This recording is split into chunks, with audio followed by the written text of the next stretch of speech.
ఆరోగ్యవంతమైన వాతావరణంలో తయారు చేయబడిన కమ్మని ఊరగాయలు, పొడులు, వడియాలు మరియు అప్పడాలు జంధ్యాల ఫుడ్స్. నమస్తే, నేను Keshav. Welcome to Suman TV. ఆంధ్రప్రదేశ్లో ఎన్నికల ప్రచార పర్వం వేడెక్కుతోంది. ముఖ్యంగా జనసేన పార్టీ తరపున ఆ పార్టీ నాయకులు, వారికి అండగా మెగా ఫ్యామిలీ నుంచి అనేక మంది వరుసగా వచ్చి ప్రచారం చేస్తుండడం రాజకీయంగా వేడి రాజేస్తుంది.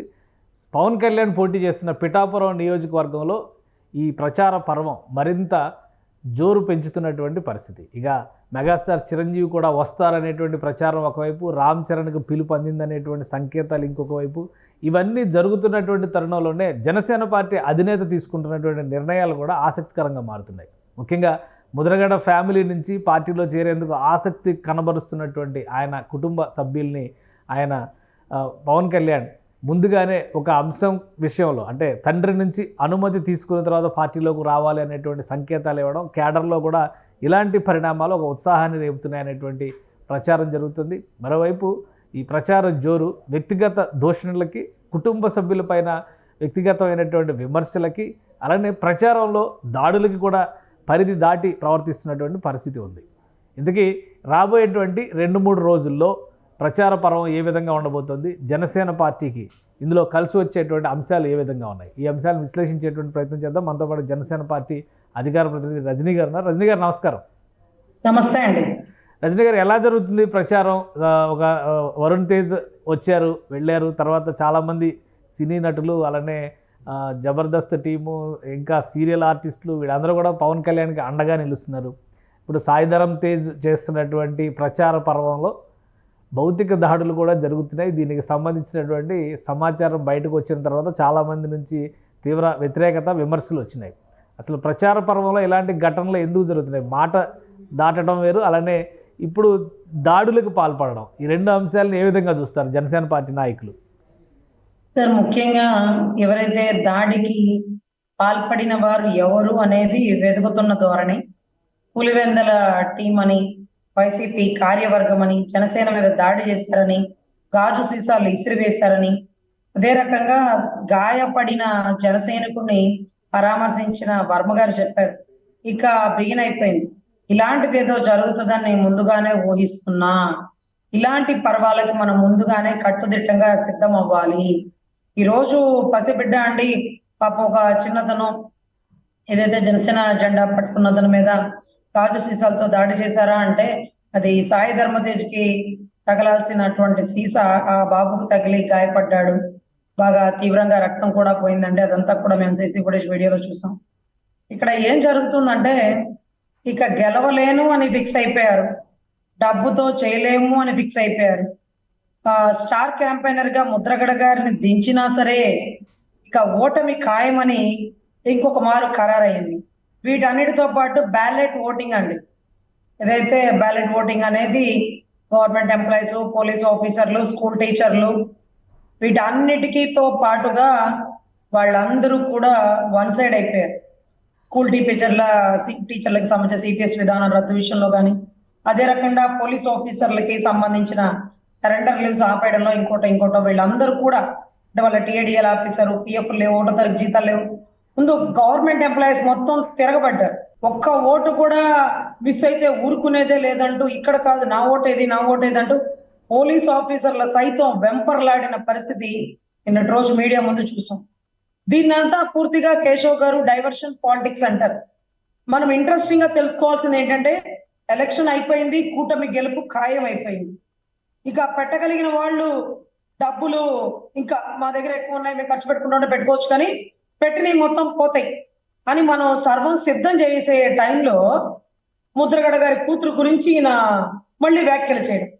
ఈ రోజు ముద్రగడ గారు, నీకు మోల్తాడుందా, నువ్వు మొగోడువేనా, ఇలాంటి ముఖాలకు రంగులు వేసిన వాళ్ళని తరిమి కొడతామంటూ ఆయన తనకంటే చిన్నవాడైనటువంటి ఒక వ్యక్తిని, దశాబ్ద కాలం నుంచి తన కష్టంతో నడిపిస్తున్న ఒక వ్యక్తిని, అతని గురించి మాట్లాడుతుంటే అతనేమో ముద్రగడ గారు అని ప్రస్తావిస్తూ, పెద్దవాళ్ళు కొన్ని మాటలు అంటారు, మనం స్వీకరించాలి, తల్లి నీ తండ్రికి కోపం తెప్పించద్దమ్మా, క్రాంతి గారు నేను స్వయంగా మీ ఇంటికి వస్తా, మీ నాన్నగారిని ఒప్పించే నీకు కండవ కప్పుతానని కనీసం స్టేజ్ మీద కండవ కప్పలేదండి. ఎందుకంటే అది కూడా పొలిటికల్ స్ట్రాటజీ. ఉద్దేశపూరితంగా పవన్ కళ్యాణ్ గారు స్టేజ్ పైకి తీసుకొచ్చి ఆమె గురించి మాట్లాడారు. దీన్ని కూడా పొలిటికల్ మైలేజ్ కింద వాడుకున్నారు. ఆల్రెడీ రియాక్ట్ అయ్యారు ముద్రగడ పద్మనాభం గారు. మా ఇంటికి రావాల్సిన అవసరం లేదన్నారు. అదే మీ భార్యల్ని స్టేజ్ పైకి తీసుకొచ్చి మాట్లాడిస్తారా అని విమర్శ చేశారు. ఇంకా చాలా ఆరోపణలు చేశారు ఆయన. ఇది మరీ వ్యక్తిగతంగా వెళ్ళిపోతున్నట్లేదు. ముద్రగడ్డ పవన్ కళ్యాణ్కి ముద్రగడ్డకి ఏదో సమస్య ఉంది కాబట్టే ఇంత రగడ జరుగుతుంది అనేటువంటి విధంగా వెళ్ళిపోవడం లేదా? 100% సార్. ఆ అమ్మాయి ఎవరు చెప్తే చెప్పింది? వాళ్ళ ముద్రగడ గారికి సంబంధించిన సన్నిహితులు ఎందుకమ్మా నాన్నగారు అంత అగ్రెసివ్ గా పోతున్నారు? వంగా గీత గారికి క్యాంపెయిన్ చేయకుండా ముద్రగడ రెడ్డి పెట్టుకుంటానంటాడేంటి? ఏంటా మాటలు? మన కులపోడే కదా పవన్ కళ్యాణ్ అలా వ్యతిరేకించొచ్చా అంటూ ముద్రగడ గారి సన్నిహితులు చెప్తే ఆ పిల్ల ఒక వీడియో చేసిందండి. ఆ వీడియో తర్వాత తనంతటి తాను స్వయంగా ఆ తుని సభకు వచ్చినప్పుడు చక్కగా అమ్మాయికి కండవ కప్పేసి ఆ అమ్మాయిని ఒక మాలాగే రాష్ట్ర అధికార ప్రతినిధిలాగా ఆ అమ్మాయి కూడా ఒక జాతీయ అంటే అక్కడ జిల్లా అధికార ప్రతినిధి లేకపోతే రాష్ట్ర అధికార ప్రతినిధి పదవి ఇచ్చి, ఇదిగోమ్మా ఇక మైక్ తీసుకో, ధర్మ పోరాటంలో నీ తండ్రికి ఎదురుగా వెళ్ళు, నీ తండ్రిని ప్రశ్నించు, కూటమి గెలవడంలో నువ్వు బాధ్యత వహించు అంటూ ఒక స్టార్ క్యాంపెయినర్ గా ముద్రగడ గారి కూతురు క్రాంతిని నా అన్న దించలేదండి. ఇలాంటి మొరిగే మాటలు వస్తాయనే తల్లి నువ్వు దూరంగా ఉండు, ఎలక్షన్ అయిపోయిన తర్వాత మీ నాన్నగారితో నేనే స్వయంగా మాట్లాడి మీ ఇంటికి వచ్చి నిన్ను కండవ కప్పి తీసుకొని వెళ్తాను, పార్టీలో ఒక మంచి కీలక పోస్ట్ లో కూర్చోబెడతానని కూడా ప్రామిస్ చేశారు. కానీ అప్పుడే ఎందుకు కప్పలేదు? నా కూతుర్ని రోడ్డు మీద పెట్టి రాజకీయం చేస్తావా అని ఈ మాట అంటాడని ముందుగానే గ్రహించి ఆ అమ్మాయిని రాజకీయంగా ముందుకు వస్తాను అన్నా సరే వద్దు తల్లి వెనకుండు, ఎందుకంటే ఆడింగి రాజకీయాలు వాళ్ళలాగా నేను చేయలేను. ఈ రోజు స్టేజ్ మీద నా కూతురిని దింపారు, క్యాంపెయిన్ తో గర్జించారు. ఎవరు చెప్తే చేసిందండి వీడియో? ఆయన చెప్తున్నారు కదా ప్రమాణ పూర్తిగా. పవన్ కళ్యాణ్ గారు ఉన్నారని విమర్శలు చేస్తున్నారు కదా పవన్ కళ్యాణ్ గారు కానీ తెలుగుదేశం పార్టీ నాయకులు కానీ, వీళ్ళు రెచ్చగొట్టడం వల్లనే ఆమె వీడియో చేసి ఉండొచ్చు. అలానే ఇప్పుడు కాదు, ముద్రగడ పద్మనాభం గారు చేస్తున్న విమర్శ ఏంటంటే 2009లో ప్రజారాజ్యం పార్టీ పెట్టిన సందర్భంలో కూడా ఆయన పిఠాపురం నుంచి కాంగ్రెస్ పార్టీ ఎమ్మెల్యేగా పోటీ చేస్తే ప్రజారాజ్యం పార్టీ తరపున ఆయన కుమార్తె ప్రచారం చేసింది అనేటువంటి ఆరోపణ కూడా చేశారు ఆయన. ఈ వాస్తవమైనా ఇవన్నీ వాళ్ళ వ్యక్తిగతమైనటువంటి పరస్పరం ఇంట్లో తండ్రి కూతుర్లకి మధ్య ఉన్నటువంటి గొడవని రాజకీయంగా వాడుకుంటున్నారని అనుకోవాల్సి ఉంటుందా? సార్, ప్రచారం అనేది సర్వసాధారణం అండి. ఈరోజు స్టార్ క్యాంపెయినర్ గారు వంగా గీత గారు వెనకాల నుంచొని ప్రచారం చేయొచ్చు. నేను కాపుల్లో కులపెద్దను అంటాడు, కాపుల్లో ఒక ఆణిముత్యం మైలురాయి లాంటి చిరంజీవి గారు పార్టీ పెట్టి ప్రజారాజ్యం అంటే కాపుల్లో కులపెద్ద వెనకాల ఉండి నడిపించిన రథసారథ అండి వంగా గీత గారు. ఒక ఆడబిడ్డని నా అన్న స్వాగతించి సీట్ ఇస్తే చిరంజీవి గారు ఆవిడకి ఆపోజిట్ గా కాపుల ఓట్లు చీల్చడానికి ముద్రగడ గారు ఆయన కూడా కాంగ్రెస్ పార్టీలో అభ్యర్థిగా నుంచుంటే కాపుల ఓట్లు సైతం ఒక ఆడబిడ్డని స్వాగతించి గెలిపిస్తే ఈ రోజు కాంగ్రెస్ నుంచి బీజేపీకి, బీజేపీ నుంచి టీడీపీకి, టీడీపీలో ఆయన పెంచి పోషించారు. ఎందుకంటే టీడీపీ పార్టీ ఏ కాపులు వచ్చినా స్వాగతించి ఒక మంచి స్థాయిలో కూర్చోబెడతారు. అంటే దాని ఉద్దేశం ఆ కులానికి మేము అంత గొప్పగా విలువిచ్చాము అని చెప్పుకోవడానికి. అంత గొప్ప విలువిస్తే మళ్ళీ దాన్ని ఎడం కాదుతో తన్ని అది ఇది అని వంకలు పెట్టుకొని బయటకు వచ్చారు. సో ఇక్కడ నా అన్న నిస్వార్థంగా ఉన్నాడు. నా అన్న కూటమిని కలిపిన వ్యక్తి, నా అన్న రెండు కులాలని కలిపిన వ్యక్తి. ఈ రోజు అటువంటి నా అన్న ఒక తండ్రిని కూతుర్ని విడదీసే పరిస్థితిలో నేను ఉండను. నేను రాజకీయ నాయకుడిని కాదు, ముందు నాయకుడిని గుర్తుపెట్టుకోండి అంటూ, అమ్మా నీ తండ్రికి కోపం తెప్పించొద్దు, పెద్దవాళ్ళు నీ మంచే కోరుకుంటారు చక్కగా తండ్రిని వద్దు అని వచ్చేసిన బిడ్డని బుజ్జగించి మళ్ళీ వెనక్కి నీ తండ్రి దగ్గరికే వెళ్ళు అని పంపించేసింది దీనికోసమేనండి. లేకపోతే అమ్మాయి కండవ కప్పితే రేపటి నుంచి స్టార్ క్యాంపెయినర్ గా ముందుకు దిగి వెళ్ళిపోయి ఉండేది. పిఠాపురంలో ఒక పక్కన తండ్రికి అన్వయ్, ఒక పక్కన కూతురికి అన్వయ్ వచ్చేది. కానీ ఇక్కడ రాజకీయం కోసం తండ్రికి కూతురికి గొడవలు పెట్టకూడదన్న ఒక నీతితో బిగించేసినటువంటి రాజకీయం అండి. నీతి లేని రాజకీయాలు నీకు మోల్తాడుందా? నువ్వు మోగోడివేనా? ఈ వయసులో నీకంటే చిన్నవాడిని నువ్వు విమర్శిస్తున్నావు. నీకంటే చిన్నవాడు, బాగా కోపం ఉన్నవాడు కూడా తన కోపాన్ని తగ్గించుకొని ఆ బాధను దిగమింగుకొని ఈ రోజు ముద్రగడ గారు అని ప్రస్తావిస్తుంటే ఇంకా కూడా ఆయన పెద్దరికం మరి ఏమవుతుందో మాకు అర్థం కాని పరిస్థితి. ఒకటి ఎందుకు వ్యక్తిగతంగా వెళ్ళిపోతున్నారు? మొన్న ఆల్రెడీ అంబటి రాంబాబు గారి కుటుంబ వ్యవహారానికి సంబంధించి పవన్ కళ్యాణ్ గారు పొన్నూరులో ప్రచార సందర్భంలో మాట్లాడితే దాని మీద అంబటి రాంబాబు గారు ప్రెస్ మీట్ పెట్టారు. ఈ వ్యక్తిగతమైన అంశాలని పదే పదే ఎందుకు స్పృశించాలి? అసలు ఆంధ్రప్రదేశ్ రాజకీయాలు వ్యక్తిగతమైనటువంటి కుటుంబ వ్యవహారాల్లో మారిపోయినాయి. జగన్మోహన్ రెడ్డి గారి మీద ఆయన చెల్లెళ్ళ తిరుగుబాటు ఇటువైపు చూస్తేనేమో ఈ ముద్రగడ పద్మనాభం ఫ్యామిలీ నుంచి వస్తున్నటువంటి ఇష్యూ, అంబటి రాంబాబు అల్లుడి ఇష్యూ, ఇవన్నీ కూడా వ్యక్తిగతమైన అంశాల్లోకి ఎక్కువగా రాజకీయాలను చొప్పిస్తున్నారా ఆంధ్రప్రదేశ్ రాజకీయాల్లో రాజకీయ పార్టీలు కానీ నాయకులు కానీ? సార్, కుటుంబంలో కుంపటి అనే ఆ కుంపటి సామెతకి గౌరవ జగన్మోహన్ రెడ్డి గారి చెల్లెలు ఆజ్యం పోశారండి. అక్కడి నుంచి బిగినైంది. నా అన్న చేసిన తప్పు, హత్యా రాజకీయాల్ని ప్రోత్సహించకండి, నా అన్నకి ఓటేయకండి అంటూ ఇద్దరు చెల్లెలు, అంటే జగనన్న వదిలిన బాణం ఒకటిగా వదిలితే అది రెండుగా వచ్చి గుచ్చుకునే పరిస్థితికి వచ్చింది. అది అక్కడ నుంచి. దాని తర్వాత చూస్తే అతను ఎవరైతే పాపం అంబటి రాంబాబు గారు అల్లుడు, అతనేమన్నా మనం వచ్చి బయటికి చెప్తారండి? మా మామ ఎలాంటి వాడు అంటే కీచకుడు, లేకపోతే ఇంకొకటి అంటూ చెప్పుకుంటూ వస్తున్న పరిస్థితి. ఇది ఎవరో చెప్పమంటే చెప్పేది కాదండి. ఆ గంజాయి మొక్కల్లో తులసి మొక్కల్లాగా అక్కడక్కడ ఉండలేని వాళ్ళు తప్పుని ప్రశ్నించడానికి, అక్కడ లేని నీతి లేని రాజకీయాలను నీతి మార్గంలో పెట్టడానికి, ధర్మ పోరాటంలో మేమున్నాము అని చెప్పడానికి అంబటి రాంబాబు గారికి ఓటేయకండి, అంబటి మురళి గారికి ఓటేయకండి అంటూ వాళ్ళు ఏవో కొన్ని ప్రసంగాలు చేశారు. అంత మాత్రానికి వాళ్ళని తీసుకొచ్చి స్టార్ క్యాంపెయినర్ గా పెట్టమండి. అంబటి రాయుడు గారు కూడా మంచి క్రికెటర్, కొడితే సిక్సర్ వెళ్ళేది. కానీ ఆయన వెళ్ళిన విధానం తప్పయి ఆయనే తెలుసుకుని పెందరాడే బయటకు వచ్చి ఈ రోజు ఏ పదవి లేకపోయినా, అక్కడైతే ఎమ్మెల్యే ఎంపీ డిమాండ్ చేశారు, ఇక్కడ స్టార్ క్యాంపెయినర్ గా పనిచేస్తానన్నా నీ వెనకాల నడిచినా కానీ అది ధర్మ పోరాటంలో పార్టిసిపేట్ చేసినట్టే అంటూ ఈ రోజు మాకు ప్రతి మీటింగ్ కి స్టార్ క్యాంపెయినర్ గా ఉన్నారండి. సో అటువంటి పరిస్థితుల్లో అక్కడ కుర్చీలో కూర్చోబెట్టినా మా పొద్దు మహాప్రభు మేము కిందైనా కూర్చుంటాం అనే పరిస్థితికి ఈ రోజు జనసేన పార్టీకి వచ్చేసారండి. ఎలా నడుస్తుంది ఇప్పుడు ప్రచార పర్వం? ఎలా నడుస్తుంది? ఇంకో 3-4 రోజులే ఉంది, ప్రధానమంత్రి వస్తున్నారు, ఇంకా లాస్ట్ ఫేజ్, ఇంకోసారి ప్రధానమంత్రి విజిట్ ఉంటుంది. చిరంజీవి గారు వస్తారన్నారు, రామ్ చరణ్ గారు వస్తారన్నారు, మెగా ఫ్యామిలీ నుంచి ఇంకా చాలామంది వస్తారనే ప్రచారం జరుగుతుంది. ఏంటి జనసేన పార్టీ నెక్స్ట్ రాబోయేటువంటి 4-5 రోజుల స్ట్రాటజీ ఎలా ఉండబోతుంది? సరే, ఇక పీక్ మూమెంట్ లో పెద్ద పెద్ద పైల్వాన్లే దిగుతారు, పెద్ద చిన్న స్వరలు ఇక్కడ నాట్యం ఆడుతుంటే పెద్ద తిమింగలాలు వస్తాయండి. ఆ టైంకి బహుశా జగన్మోహన్ రెడ్డి గారు ఏం చేయబోతారా అన్న వ్యూహమే మాకు ఎక్కువైపోయింది. మేము తెచ్చేదే ఉందిలేండి. ఇక్కడ గవర్నమెంట్ ఎంప్లాయీస్ అందరూ ఈ రోజు వారి ఇబ్బందికర పరిస్థితులని ఓటింగ్ ద్వారా తెలియజేశారు. ఎలక్షన్ ఒక పక్కకు అయిపోయింది. ఇకపోతే వచ్చే వ్యక్తులు, మోడీ గారు రాబోతున్నారు, రాజమండ్రి పర్యటన, దాని తర్వాత విజయవాడ పర్యటన, ఇలా కొన్ని ప్రదేశాలలో వారు ఏం చెప్తారంటే అక్కడ ఉండే అభ్యర్థులు, మేము మోడీ గారిని సైతం ఇక్కడికి తీసుకొచ్చాం, మన సమస్యలు ఏమన్నా ఢిల్లీ స్థాయిలో మనం పరిష్కరించుకోగలము, మోడీ గారి అభ్యర్థులు వీళ్ళు అంటూ ఆ రకంగా వాళ్ళు ప్రచారం చేసుకుంటారు. అదే రకంగా చిరంజీవి గారి పర్యటన పిఠాపురంలో, అదే రకంగా రామ్ చరణ్ గారి పర్యటన. చిరంజీవి గారు నోరు తెరిచి ఒక మాట మాట్లాడి, ఇదిగో సీఎం రమేష్ గారిని, పంచగల్ల రమేష్ గారిని గెలిపించండి, వీళ్ళు ధర్మ పోరాటం చేస్తున్నారన్న ఒక్క పదం వాడినందుకు అసలు దాన్ని లాగి సాగదీస్తారండి. రాజకీయం చేస్తున్నాడు, రాజకీయం చేస్తున్నాడు కాదు, చేసి బయటికి వెళ్ళినోడు మళ్ళీ చెయ్యబోతాడు, రాజకీయ రంగ ప్రవేశం చేస్తాడు, దానికి ఒక టైం వస్తుంది, మళ్ళీ బాస్ ఈజ్ బ్యాక్ అనే ఒక నినాదంతో వస్తాడండి అన్న వచ్చే ఆశ వచ్చే అంటే మాకైతే పవన్ కళ్యాణ్ గారికి గుర్తొస్తారు. కానీ పవన్ కళ్యాణ్ గారికి అన్న వచ్చే ఆశ వచ్చే అంటే చిరంజీవి గారు గుర్తొస్తారు. సో ఈ రకంగా ఒక ట్రయాంగిల్లో గెలుపు కెరటాలు ఎగరబోతున్నాయండి. వీటన్నిటికీ మించి మోడీ గారు రాబోతున్నారు, మంచి హామీలు ఇవ్వబోతున్నారు. రాష్ట్ర అభివృద్ధి పదంలో తీసుకెళ్లడానికి కేంద్రం నుంచి రావాల్సినటువంటి ప్రతినిధులు, అంటే పోలవరం విషయంలో కానీ అమరావతి విషయంలో కానీ మేమున్నాము అంటూ భరోసా ఇవ్వబోతున్నారు. కూటమి 140 ఈజీగా దాటే పరిస్థితి వచ్చేసిందండి.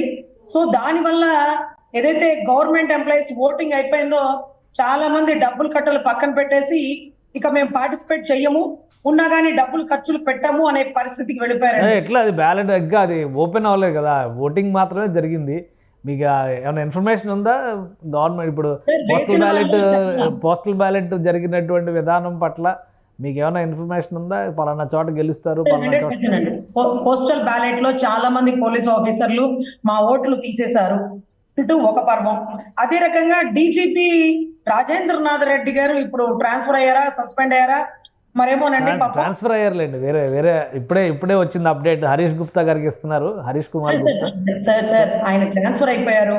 సో ట్రాన్స్ఫర్ అయిన శుభ సందర్భంగా ప్రతి పోలీస్ ఆఫీసర్, గవర్నమెంట్ ఎంప్లాయీ దాని అకౌంట్ లోంచి ఒక 5,000 కట్ అయిపోయి 2.5 కోట్లతో ఆయనకి సెండ్ ఆఫ్ పార్టీ ఇవ్వాలన్న నినాదం పెట్టారంటండి. పోలీసు వాళ్ళు అంటున్నారు మా కడుపు రగిలిపోతుందండి, 5 కాదు 10 తీసుకోమనండి, సీఎం ని కూడా సెండ్ ఆఫ్ ఇచ్చి స్వాగతించి బయటికి పంపించేస్తాము అనే పరిస్థితికి వచ్చారండి. నిన్నటి రోజు చాలా మంది ఓట్లు తీసేశారట, చాలా మంది ఓట్లు లేవంటున్నారట.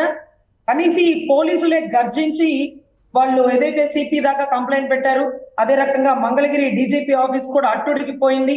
తుమ్మలపల్లి కళాక్షేత్రంలో విజయవాడలో మళ్ళీ ఓటింగ్ పెట్టించి దగ్గరుండి వాళ్ళ ఓట్లు వేస్తే వాళ్ళు వాళ్ళ వేసిన ఓటులు చూపించి ఊపిరి పీల్చుకో మహిష్మతి, మేం చేసిన తప్పుని మేమే ముందుగా సరిదిద్దుకుంటున్నాము, ఇక్కడి నుంచి రక్షక భటులుగానే పనిచేస్తాము, అదే రకంగా ప్రజా ప్రతినిధుల కింద పనిచేయమంటూ వాళ్ళలో మార్పు, వాళ్ళ మాటల్లో వాళ్ళ విధానాల్లో మారిపోయిందండి.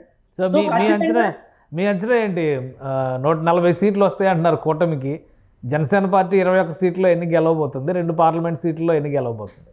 సార్ 21 గెలుస్తుందంటే మీకు ఏమైనా డౌట్ ఉంటుందా? ఏమి ఏమి లేనివాడే 175 అని చెప్తున్నాడు సార్.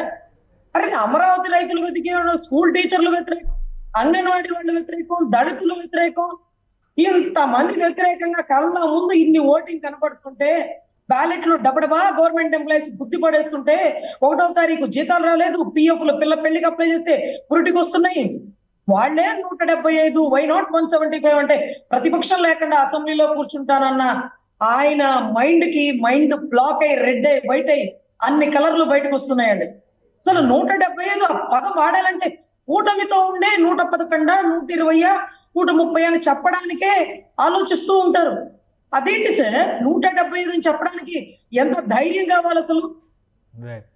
ప్రధానమంత్రి సభతో పాటు కేంద్ర హోంమంత్రి అమిత్ షా కూడా మాట్లాడేశారు.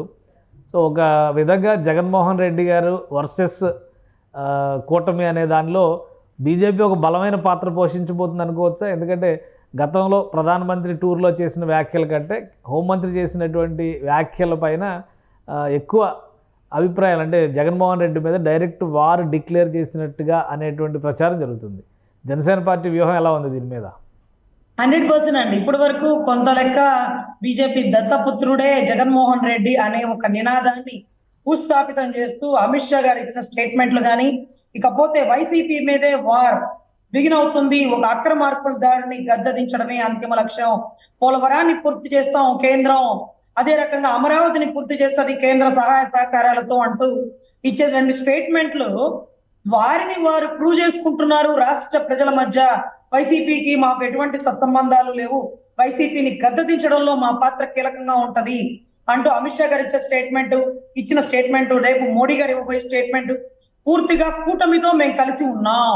ఏదైతే పవన్ జీ గారితో మా సత్సంబంధాలు ఎప్పుడు గొప్పగా ఉంటాయి, ఒక అభ్యుదయ ఆదర్శాల ఉన్న వ్యక్తి, అతని నోటి మాట మీద టీడీపీ బీజేపీ కలవడం జరిగింది, కూటమి బలంగా వెళ్ళబోతుంది అనే విషయాన్ని కళాఖండిగా చెప్పిస్తున్నారండి అమిత్ షా గారు ఇచ్చిన స్టేట్మెంట్. ప్రజలు బీజేపీ నుంచి ఏదో ఎక్స్పెక్ట్ చేస్తున్నారు కొన్ని మాటలు, ఆ మాటలన్నీ ఈ రోజు చిలక పలుకుల్లాగా మాట్లాడేస్తారండి. ప్రజల్లో గొప్ప మార్పు బిగిన్ అయిపోతుంది. అమిత్ షా ఇచ్చిన స్టేట్మెంట్తో పోలవరం ప్రాజెక్టు విషయంలో కానీ అమరావతి విషయంలో కానీ ఒక క్లారిటీ వచ్చినట్టుగా భావించవచ్చా? 100% అండి, 100% క్లారిటీ వచ్చింది. వీటన్నిటితో మించి బీజేపీ అభ్యర్థులు కూడా మనస్ఫూర్తిగా గెలిపించడానికి రాష్ట్ర ప్రజలు టీడీపీ జనసేన తన సాయి శక్తుల బీజేపీతో సత్సహకారంతో ఉండి గెలిపిస్తారండి. అదే రకంగా బీజేపీ అధికారంలో ఉంటే తప్ప రాష్ట్రం డెవలప్ అవ్వదు, రాష్ట్రానికి నిధులు రావు, కేంద్రంలో బీజేపీ ఉండాలని కూడా కూటమే కాదండి రాష్ట్ర ప్రజలు కూడా మనస్ఫూర్తిగా భావిస్తున్నారు. ఏదైతే సెంట్రల్ అండదండ ఉంటే రాష్ట్రం తక్కువ టైంలో ఎక్కువ డెవలప్మెంట్ చూపించగల సమర యోధులు చంద్రబాబు గారు లాంటి వారు ఉన్నారు కాబట్టి, సో ఖచ్చితంగా మనం కూటమిని గెలిపించుకోవాలి అనే ఒక నినాదంతో ఉన్నారండి రాష్ట్ర ప్రజలు. రైట్, థ్యాంక్ యూ రజనీ గారు మీ అభిప్రాయం తెలియజేసినందుకు. ఇది ఆంధ్రప్రదేశ్లో ఎన్నికల సమయం సమీపిస్తున్న కొద్దీ ప్రచార పర్వం హోరెత్తిపోతుంది. ఒకవైపు భౌతిక దాడులు వంటి ఘటనలు జరిగినప్పటికీ కూడా డీజీపీ మార్పుతో కొంతవరకు అరాచకాలకి అక్రమాలకి అడ్డుకట్ట పడుతుందనేటువంటి ధీమా వ్యక్తం చేస్తున్నారు జనసేన పార్టీ నాయకులు. ఇక పవన్ కళ్యాణ్కి సంబంధించి పిఠాపురంలో ప్రచారం కోసం మెగా ఫ్యామిలీ నుంచి ఊహించని విధంగా మద్దతు లభిస్తుంది. ఖచ్చితంగా రాబోయేటువంటి 3-4 రోజుల్లో దీనికి సంబంధించి కూడా క్లారిటీ వస్తుందని రజనీ అంటున్నారు. ప్రధానమంత్రి టూర్ తర్వాత కూటమిలో మరింత జోష్ పెరుగుతుంది. ఇక 140 సీట్లు గెలుచుకోవడం ద్వారా ఏపీలో అధికారంలోకి కూటమి వస్తుందనేటువంటి మాట ఆమె చెప్తున్నారు. ఇది special discussion. Keep watching. Suman టీవీలో మీ పర్సనల్ అండ్ బిజినెస్ ప్రమోషన్స్ కోసం కింది నెంబర్కి కాంటాక్ట్ చేయండి.